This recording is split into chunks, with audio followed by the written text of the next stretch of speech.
ముఖ్యంగా తెలంగాణలో ఉన్న పబ్లిక్ సెక్టార్కి సంబంధించిన విషయాలు అందులో ఉన్నాయి.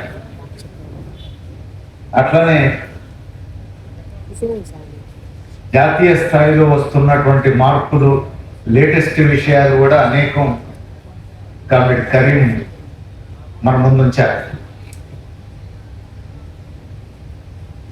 ఇప్పుడు కొన్ని ముఖ్యమైన కీలకమైన అంశాలు మనం గుర్తు చేసుకుంటే, దేశానికి స్వాతంత్ర్యం రాగానే మొదటి ప్రధానమంత్రి జవహర్లాల్ నెహ్రూ ప్రభుత్వ రంగ సంస్థలు ఆధునిక దేవాలయాలు లాంటివి అన్నాడు. ప్రభుత్వ రంగ సంస్థల యాజమాన్యాలు మోడల్ ఎంప్లాయర్గా ఉండాలి అన్నాడు. ఇప్పుడు దానికి పూర్తి రివర్స్గా 2024 సంవత్సరం ఛాంబర్ ఆఫ్ కామర్స్ మీటింగ్లో మాట్లాడుతూ ప్రధానమంత్రి మోడీ చెప్పింది ఏమిటి? ప్రభుత్వ రంగ సంస్థలు పుట్టిందే చావడానికి. అంటే జవహర్లాల్ నెహ్రూ ప్రభుత్వం పుట్టినరోజు ఉత్సవాలు జరిపితే మోడీ అంత్యక్రియల గురించి మాట్లాడుతున్నారు. ఇప్పుడు మనం ఈ ప్రమాదకరమైనటువంటి పరిస్థితుల్లో ఉన్నాం. రెండవది,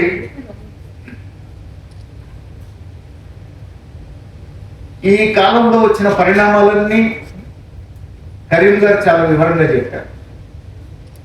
వాటి ప్రభావాలు మనకు తెలంగాణలో పబ్లిక్ సెక్టర్ మీద ఎట్లా పడ్డాయి చూసినాం మనం. కేంద్ర ప్రభుత్వ రంగ సంస్థల, రాష్ట్ర ప్రభుత్వ రంగ సంస్థల, సర్వీస్ సెక్టార్ల ఏ తేడా లేదు. అన్నింటినీ కలిపి కొడుతున్నారు. ఈ మొత్తం కలిపి చూసిన మొత్తం కార్మికుల సంఖ్య పడిపోయింది. రెండవది, ఉత్పత్తి బ్రహ్మాండంగా పెరిగింది. మూడవది, ఉన్న కార్మికుల్లో కూడా కాంట్రాక్ట్ నాన్ పర్మనెంట్ కార్మికుల సంఖ్య బాగా పెరిగింది. రెగ్యులర్ వర్కర్స్ సంఖ్య తగ్గింది. ఇది వచ్చినటువంటి ఒక మౌలికమైనటువంటి మార్పు. ఇది కూడా బతకడానికి వీలు లేదు అని ఇప్పుడు మోడీ చెప్తున్నాడు. ఇప్పుడు నూతన ప్రభుత్వ రంగ పాలసీలో చెప్పింది ఏమిటి? చాలా డీటెయిల్గా కరీం గారు చెప్పారు.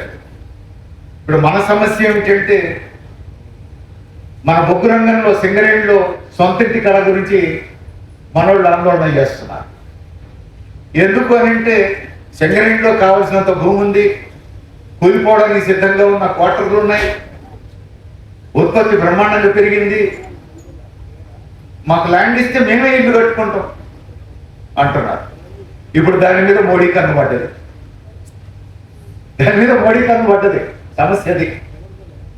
ఇప్పుడు నేషనల్ అసెట్ మానిటైజేషన్ ప్లాన్ అంటున్నారు 2 దశల్లో. మొదటి రౌండ్ అయిపోయింది, ఇప్పుడు రెండవ రౌండ్ ఇంప్లిమెంటేషన్ లో ఉన్నది. చెప్పింది కదా, మొదటి రౌండ్ లో 89% ఇప్పటికే జయప్రదమైందట.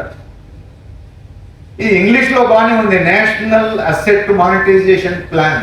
తెలుగులో ఏంటది? ఆస్తులు సొమ్ము చేసుకునే ప్రణాళిక. అది అసలు విషయం. అంటే ఆస్తులు అమ్ముకొని సొమ్ము చేసుకునే ప్రణాళిక. మొదటి ప్లాన్ సక్సెస్ అయిందట, అనుకున్న దాంట్లో 89% జయప్రదం అయిందట. ఇప్పుడు రెండో ప్లాన్ వేసిండ్రు. ఆ రెండో ప్లాన్ లో 16 లక్షల కోట్లు సంపాదించాలన్నట. 2030 లోపు అది అయిపోవాలి. ఇప్పుడు అందులో ఎవరెవరు ఉన్నారు? కోల్ దగ్గర నుంచి మొదలు పెడితే అన్ని ప్రభుత్వ రంగ సంస్థలు ఉన్నాయి. వీళ్ళ దగ్గర కావలసినంత ల్యాండ్ ఉంది, అదంతా అమ్ముకోవచ్చు అని చెప్పేసి. అంతేకాదు, అసలు మొత్తం ప్రభుత్వ రంగ సంస్థల్ని అమ్మేయటము, మూసేయటము, మెర్జ్ చేయటము. దయదలిచి ఒక మాట చెప్పాడు ఆ నూతన పబ్లిక్ సెక్టార్ పాలసీలో.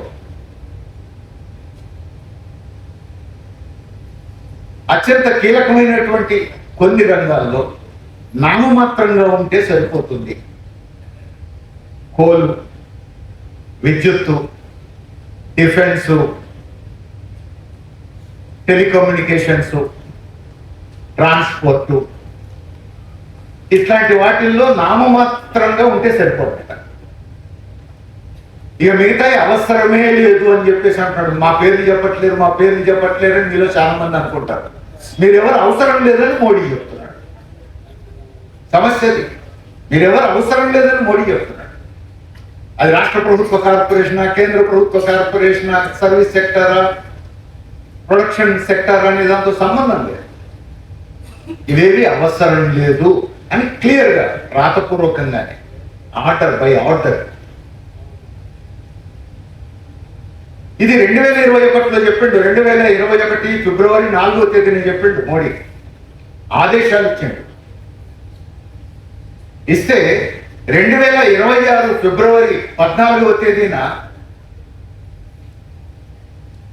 పబ్లిక్ సెక్టార్కు సంబంధించిన parliamentary committee chairman Bhartrihari, BJP నాయకుడు, ఆయన ఏమంటున్నాడు? 2021లో చెప్పిండు మీరు ఈ ప్రభుత్వ రంగం మొత్తానికి సమాధి కట్టాలని. ఇంకేడ కడతాను మీరు? అన్ని అట్లనే ఉన్నాయి, చాలా ఆలస్యం అయిపోయింది, తొందరగా మూసేయండి వీటిని, తొందరగా ప్రైవేటీకరించండి, తొందరగా అమ్మండి అంటున్నాడు బీజేపీ నాయకుడు భర్తృహరి. ఆయన నాయకత్వంలో కమిటీ, పార్లమెంటరీ కమిటీ, ఆ పార్లమెంటరీ కమిటీ అధికారయుతంగా మొన్న ఫిబ్రవరిలో చెప్పినమాట. చాలా ఆలస్యం అయిపోయింది, ఇంకెప్పుడు వీటి సంగతి ఎప్పుడు చూస్తారంటున్నాడు. అంటే బీజేపీ నాయకులు నిద్రపడతలేదు. ఈ ప్రభుత్వ రంగ సంస్థలు బతికుండడం అనేది వాళ్ళకి నిద్రపడతలేదు. ఆలస్యం అయిపోయిందట. ఆ భూములు అమ్మేయాలన్నట, కంపెనీలను అమ్మేయాలన్నట. మరి ఇప్పుడు డిఫెన్స్ సెక్టార్లో నామమాత్రంగా ఉంటే చాలంటే అందులో మన బీడీఏలు ఉన్నదో లేదో మనకు తెలియదు. విద్యుత్ రంగంలో నామమాత్రం అని అంటే మరి తెలంగాణలో ఉన్నటువంటి విద్యుత్ రంగంలో అది ఏమాత్రమో, అది ఏ మూలకో మనకు తెలియదు. టెలికమ్యూనికేషన్స్ బిఎస్ఎన్ఎల్ సంగతి చూస్తూనే ఉన్నాం, అది నీరుగారిపోతూనే ఉన్నది. ట్రాన్స్పోర్ట్ లో ఆర్టీసీ సంగతి చూస్తున్నాం, నామమాత్రంగా ఉంటే చాలంటే అలకెళ్ళి చెదలు పెట్టినట్టు లోపలికి వస్తున్నాయి కదా. విద్యుత్ బస్సులు లోపలికి వస్తానే ఉన్నాయి, హైబ్రిడ్ బస్సులు బయటికి లోపలికి వస్తానే ఉన్నాయి, రకరకాల పేర్లతో ప్రైవేటు బస్సులు లోపలికి వస్తానే ఉన్నాయి, చూస్తూనే ఉన్నాం. అందుకని నామమాత్రంగా ఉండడం అంటే ఏంటిది? ఎక్కడ ఉంటుంది, ఏడబోతుంది, ఎంత ఉంటుంది, ఎంత పోతుంది, అర్థం కాని పరిస్థితుల్లో సమాధి కట్టడం ఖాయం. కానీ దానికి ప్రభుత్వ రంగ సంస్థ అనే పేరు ఉంచుతా అంటున్నాడు. 74% షేర్లు అమ్మిన తర్వాత అది ప్రైవేట్ కాకపోతే పబ్లిక్ అయితా, కానీ పేరు మాత్రం పబ్లిక్ సెక్టార్ అని ఉంచుతా అంటున్నాడు. ఇది మోసమే కదా. అదే కదా కరీం గారు చెప్పింది మనం. అందుకని ఒక ప్రమాదకరమైనటువంటి దశకు మనం చేరుకుంటున్నాం. ఈ ప్రభుత్వ రంగాన్ని కాపాడాలి అని అంటే ఉద్యోగుల జీతాల కోసం అని చెప్పేసి రాళ్ళు వేస్తున్నారు ఇప్పుడు మన మీద. కానీ ప్రభుత్వ రంగం ఎందుకు ప్రారంభించిందో కరీం గారు చాలా డీటెయిల్గా చెప్పారు. ఇది ప్రజల కోసం, దేశ ఆర్థిక వ్యవస్థ కోసం ప్రారంభించినటువంటి ప్రభుత్వ రంగం ఇది. కాబట్టి దేశం కోసం దీన్ని మనం కాపాడుకోవాలి, ప్రజల కోసం దీన్ని మనం కాపాడుకోవాలి. కాపాడుకోవాలంటే ఆ ప్రజలను మనం కలుపుకోవాలి, ఆ ఇతర కార్మికుల్ని మనం కలుపుకోవాలి. ప్రభుత్వ రంగాన్ని కాపాడుకోవాలంటే కేవలం పర్మనెంట్ వర్కర్లు కాపాడుకోగలిగేది కాదు.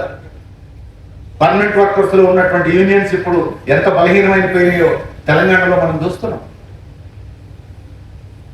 ప్రభుత్వం పబ్లిక్ రెగ్యులర్ వర్కర్స్ కంటే నాన్ రెగ్యులర్ వర్కర్స్ సంఖ్య ఎక్కువైపోయిన తర్వాత, అసలు యాక్చువల్ ప్రొడక్షన్స్ లో వాళ్ళు ఉన్న తర్వాత, సింగరేణిలో చూస్తున్నాం కదా, మెయిన్ ప్రొడక్షన్ లో ఉన్నారు కాంట్రాక్ట్ వర్కర్స్, వాళ్ళ దగ్గరికి యూనియన్లు పోవడానికి కూడా అవకాశం లేదు, మొత్తం వలస కార్మికులను పెట్టి చేయిస్తున్నారు.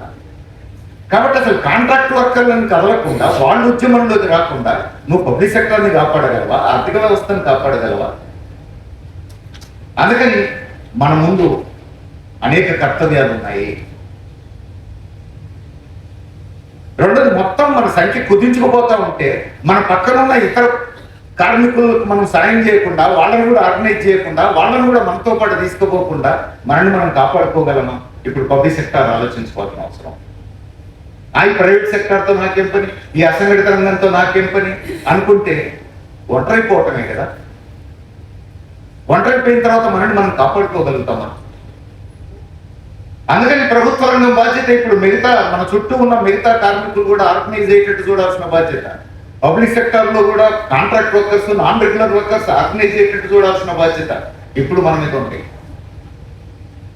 20 ఏళ్ల క్రితం వరకు అద్భుతమైనటువంటి పబ్లిక్ సెక్టార్ మూవ్మెంట్ జరిగింది,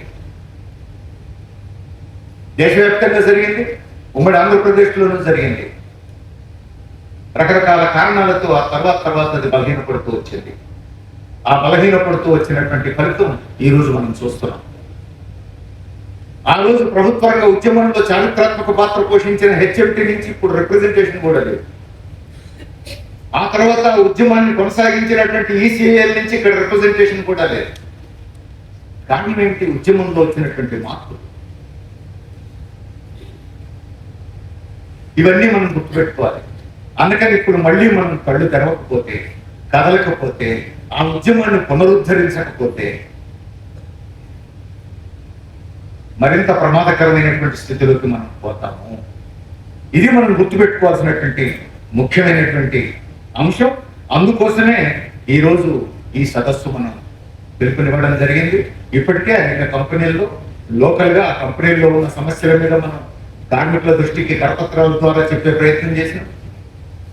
ఆ కంపెనీ మీద ప్రభుత్వ విధానాల ప్రభావం ఏముందో ఆ కార్మికులకు చెప్పే ప్రయత్నం చేశాం. ఆ తర్వాత ఈరోజు ఇక్కడ కూర్చుంటున్నాం.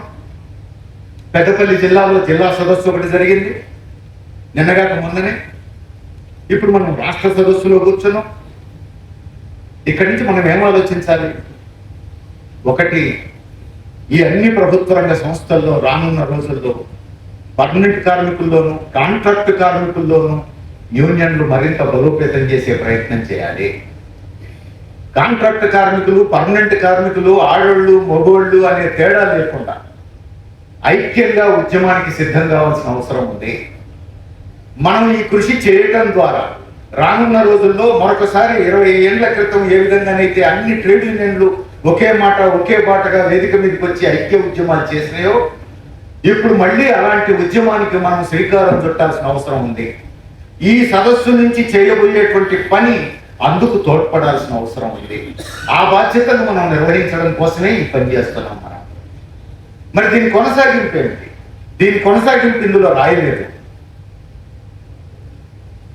మీ ముందు ఒక ప్రతిపాదన, అన్ని జిల్లాల్లో కూడా జిల్లా స్థాయి పబ్లిక్ సెక్టార్ పరిరక్షణ సదస్సులు మనం నిర్వహించాల్సిన అవసరం ఉంది.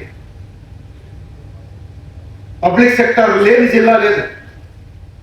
ఈరోజు విద్యుత్తు, ఆర్టీసీ, బిఎస్ఎన్ఎల్, రాష్ట్ర ప్రభుత్వ కార్పొరేషన్లు అన్ని జిల్లాల్లో ఉన్నాయి.